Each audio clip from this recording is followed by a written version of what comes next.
Hello guys, welcome to my channel. Today we are going to see how to fix Chrome high CPU usage. Let's fix it guys.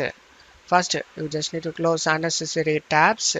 After that, select this puzzle icon and select manage extensions. You just need to disable or remove extensions that you don't need. After that, you just need to select the three dot icon and select more tools and select task manager. You just need to identify the processes with high CPU usage and select them and select end task. After that, just a little stuff here. Third step, you just need to follow these steps one by one. You just need to click on this three dot icon and scroll down and select settings. On left side, select system.